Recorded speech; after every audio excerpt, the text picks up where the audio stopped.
All right, first time at Puslinch this year, and this looks new. Oh. Instead of down on the, oh, there we go, now we're going down. Okay.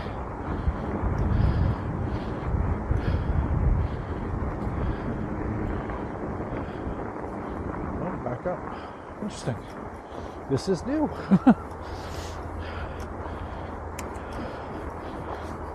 Yeah, first time here today. First time here this year. Obviously, it's my first time here today. First time here this year. So we'll see. We'll see what the fat bike loop has to offer. Conditions look good. Not a lot of snow here, but conditions look good. I think I heard someone's brakes. I haven't seen another fat biker yet, but I think I just heard a squealing brake. And it wasn't mine.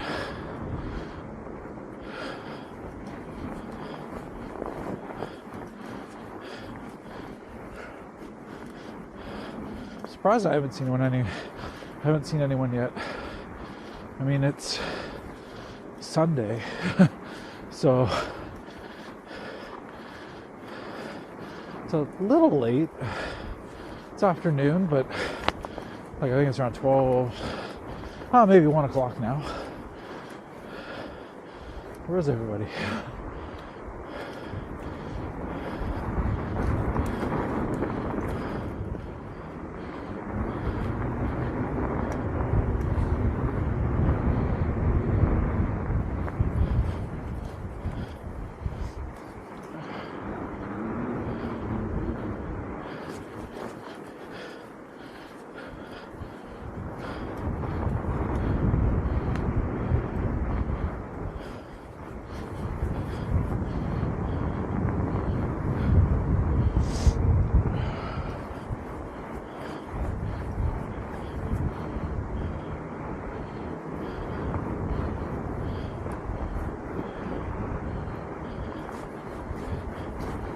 Trail's running really nice.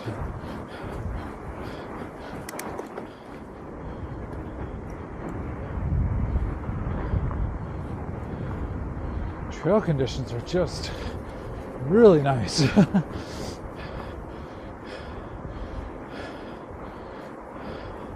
Hopefully it's like this throughout the whole loop, because I'm pretty happy with this.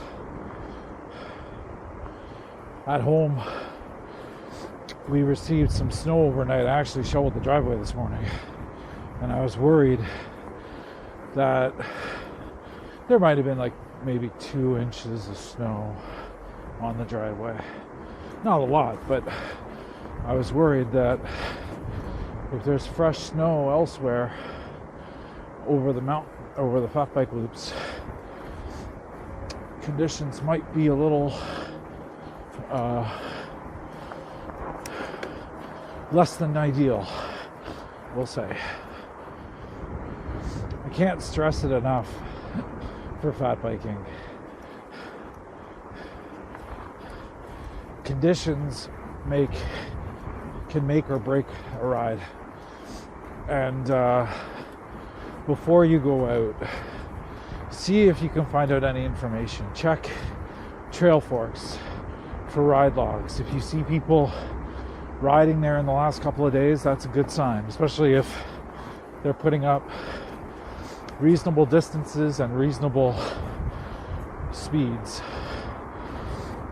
If you see someone riding a location and it took them 3 hours to do 15 kilometers, that might not be a good place to go fat biking.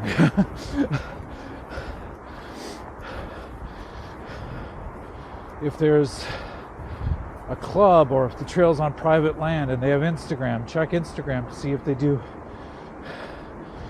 trail conditions updates. I don't use Facebook, so I mean, I would imagine there could be Facebook posts, the same thing. I just don't use Facebook.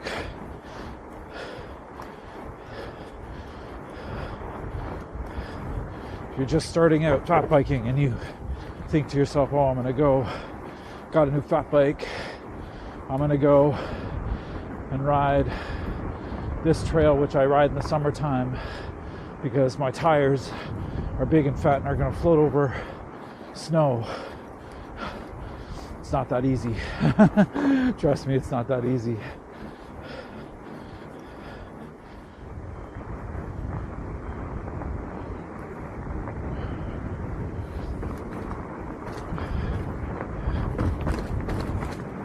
I guess I could use this video to kind of give my advice, since I've already talked a little bit about checking out trails, but for someone getting into fat biking,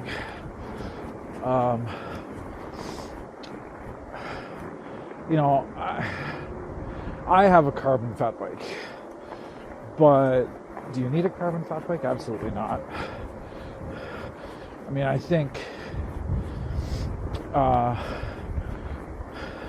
unless you're going to get into racing, fat biking is just slower.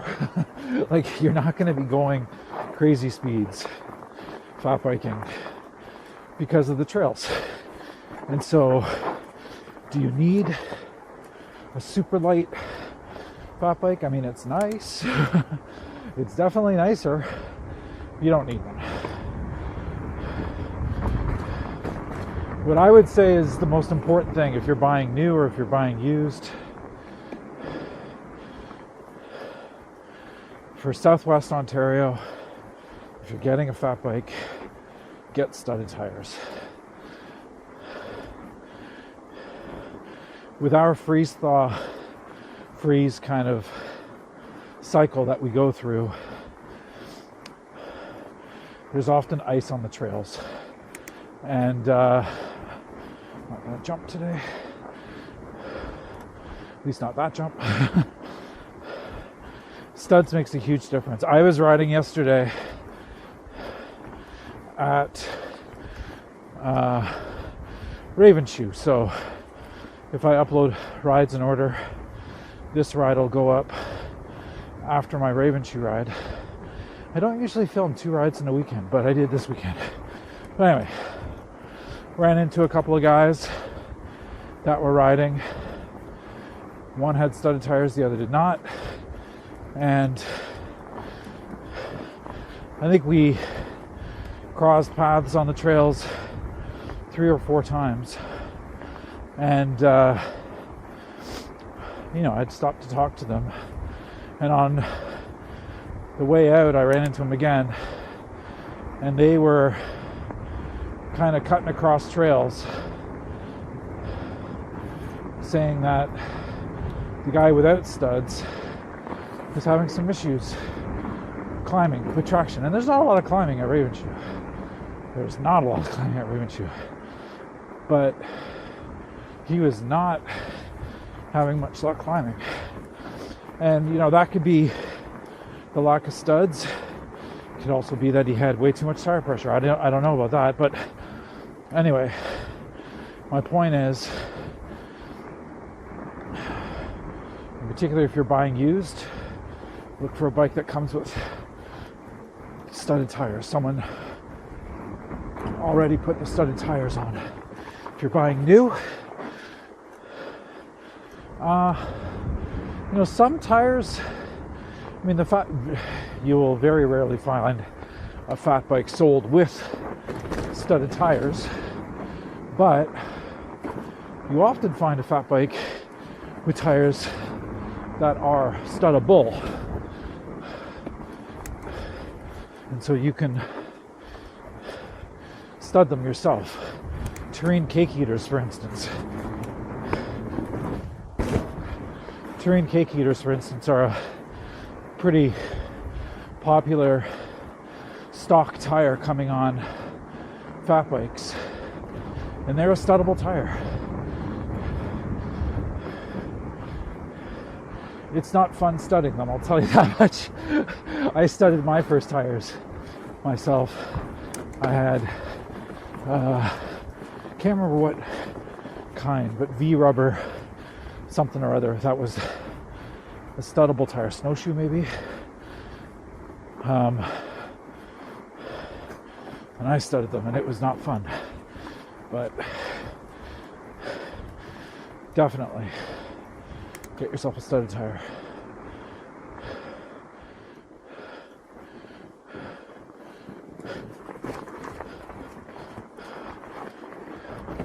Okay, wasn't sure about that, but it worked fine.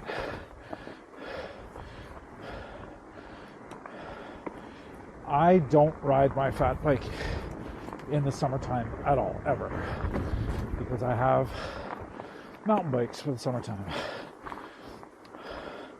And so I just keep my studded tires on all year round, or not all year round, but all the time. It's not that I'm riding it in the summertime with studded tires, but they stay on the bike. I always say, if I'm going out for a fat bike ride where I don't need studs, I might not need a fat bike. So I just ride it with studs. I don't find the fat bike is a particularly nice ride in the summertime on dirt trails. Too much traction. A lot of oversteer, and again, it's rigid, so all the little roots and rocks and stuff like that that are buried in the winter and don't cause that much, like that right there, don't cause much of a, it's not that bumpy. Well, in the summertime, all that stuff is exposed. So if you're buying a fat bike and this is your winter bike and you have a summer bike, just get the studded tires. It's worth it. The next point I would raise if you're shopping for a fat bike, front suspension. I don't have it. I view it to be a nice to have, far from a must have. In particular, if you're riding your fat bike only in the winter like I do.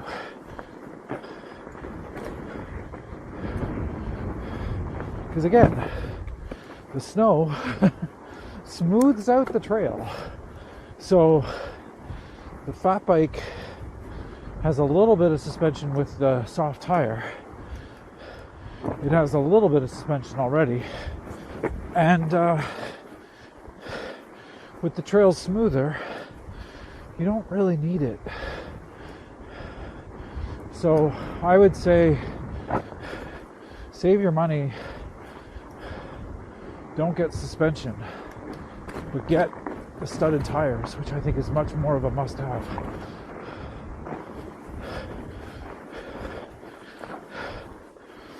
If you can get a fat bike that comes with front suspension and you're going to stud it, you're golden. Like, I'm not saying don't do it, but the suspension is definitely not a must. Now, if you're riding your fat bike in the summertime, then I would say look out for suspension, because then you have the exposed roots and rocks to deal with, and the suspension will come in handy.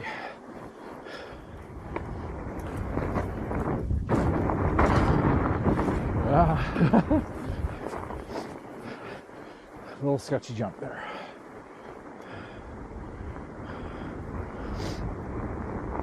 In terms of components to look out for your fat bike, I do recommend a dropper post. I find that they really help with fat biking. And then I ride clipped in. I know a lot of people ride flat pedals on their fat bike, often because they're using a warm winter boot that doesn't have SPDs. The boots, like the boots for fat biking with the clips, with the SPD spots, are expensive. But man, I do find I'm in better control when I'm in SPDs.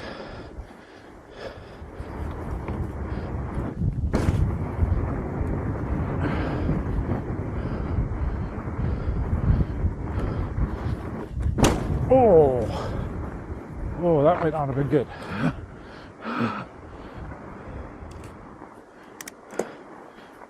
I don't know if the camera picked that up, but there was a loud crack sound when I went off that drop.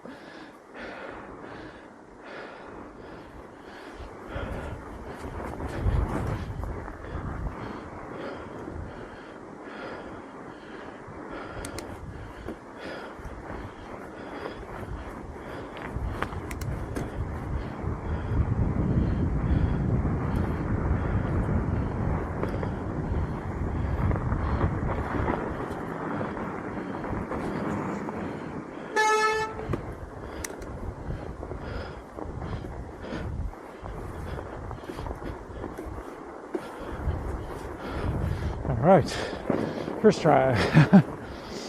In terms of, just one more thing, in terms of bike spec, if you're looking to buy a fat bike, in terms of the gearing, again, you're not going to be going that fast on a fat bike, so you don't need a big chain ring,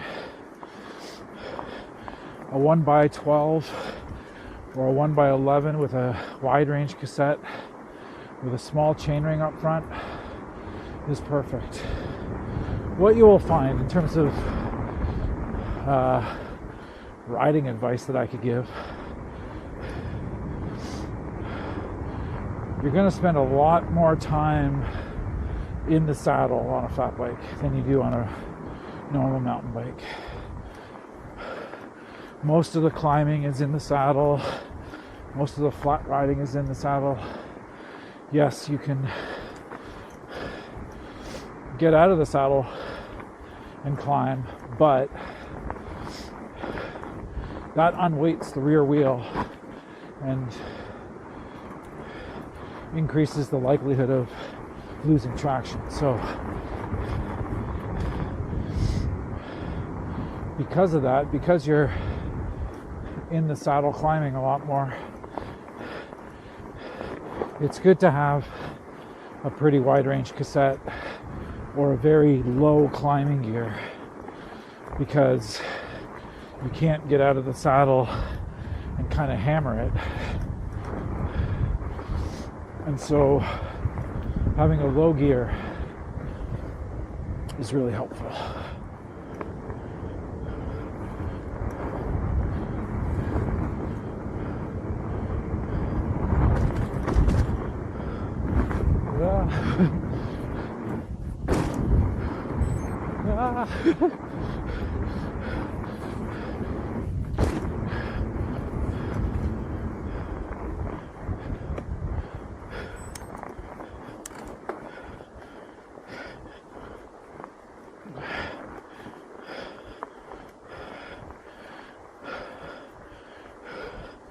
Couple nice little jumps there, and my bike didn't go crack, so that was good.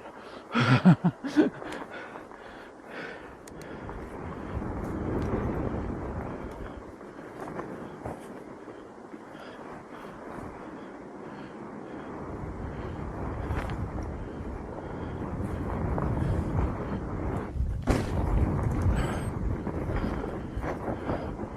am not dropping this one today.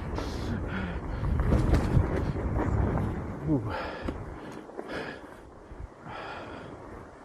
Okay, so you got your fat bike.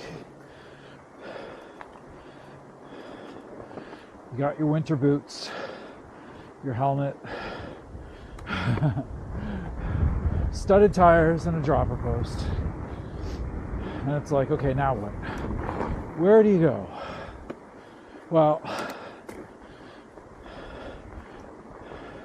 my house is strategically placed kind of central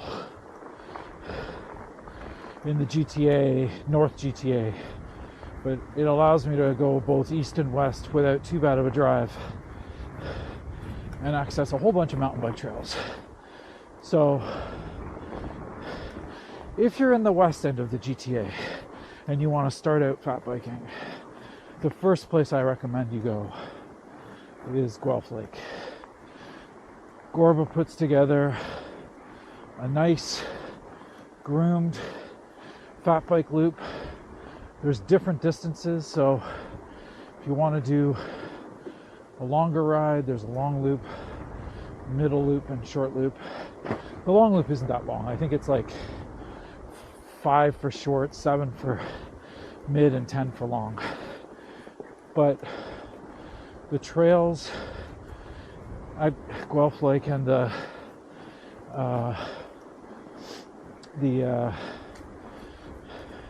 loop is just a great beginner loop, but still with enough fun stuff, jumps and everything to progress on, that it makes it interesting even for a more experienced rider.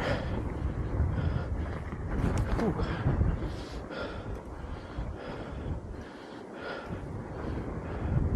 So after Guelph Lake, I'd suggest Mansfield, MOC. You have to pay to ride there, but the grooming that they do makes for just an amazing fat bike loop. The only thing I would say is that there's a big climb at the start, but the trails themselves are not that difficult, and there's a lot in there. If you combine it with DCF, there's a lot in there. So Gorba first, MOC second. And then, you know, if you're feeling adventurous, if you're feeling frisky, Hafta in the West End in the wintertime is just something special. It really is. One of my favorite places by far.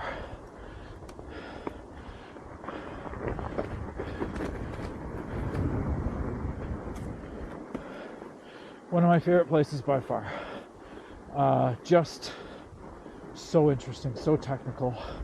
The snow buries some of the rock, but there's still enough showing to make it such a fun ride. So those are my 3 recommendations for the west, for the West End. For the east, I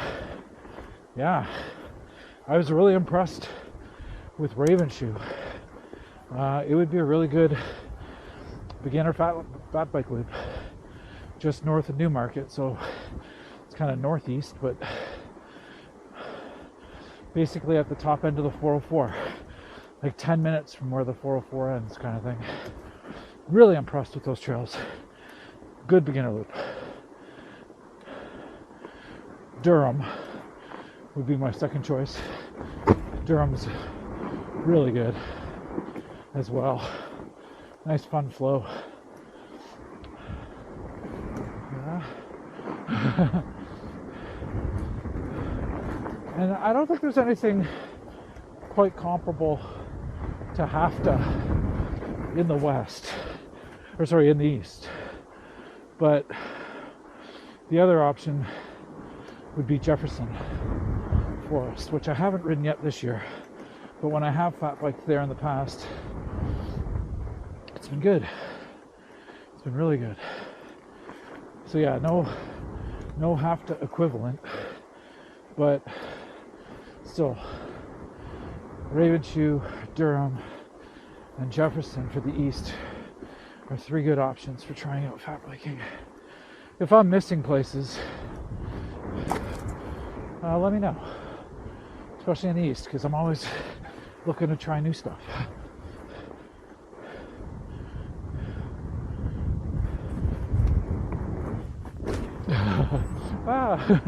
I didn't know that jump was coming until I saw it, and I was like, oh, I should accelerate.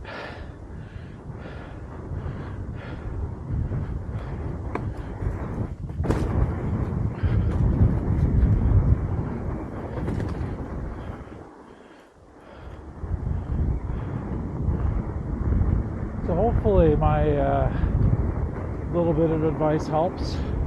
Hopefully people found it useful. You know, if you have questions, put them in the comments. Glad to answer them. If you are looking at a couple of different fat bikes and you want to know my opinion, ask. I didn't get into geo on this video, but geo's pretty important to me anyway. So, you know, if you have a couple of bikes that you're looking at, I could take a look, see if there's differences in geometry. Spec you can always change. You can change your wheels, you can change your tires, you can change your rigid post for a dropper post. Geo doesn't change. So, yeah, I like my fat bike reasonably long and slack. So that's what I look for in geo. A lot of fat bikes are still kind of running old school XC geometry, and my old fat bike was. And since moving to this one with longer wheelbase, longer reach, slacker head tube angle, I've gotten a lot more confident on my fat bike. A lot more confident jumping, doing little things, drops, stuff like that. So geo's pretty important.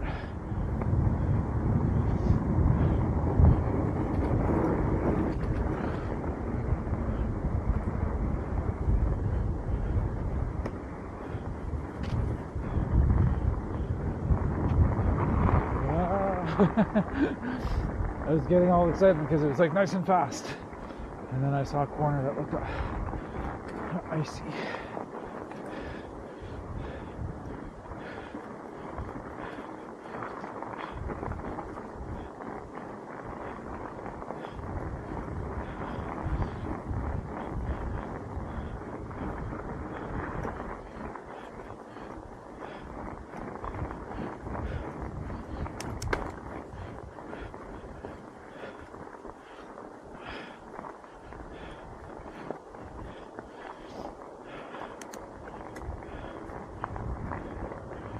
I'm heading my way out. It was a good ride. Trail conditions were really good. Boo kept me safe. Thank you, Boo.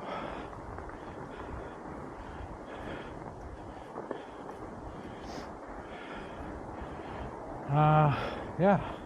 Hopefully my advice helped. If there are any questions about gear, about where to ride, about whatever, as it pertains to fat biking, I'm not suggesting that I'm an expert, but I know my stuff. Just drop them in the comments. And who knows? Maybe I'll see you out there.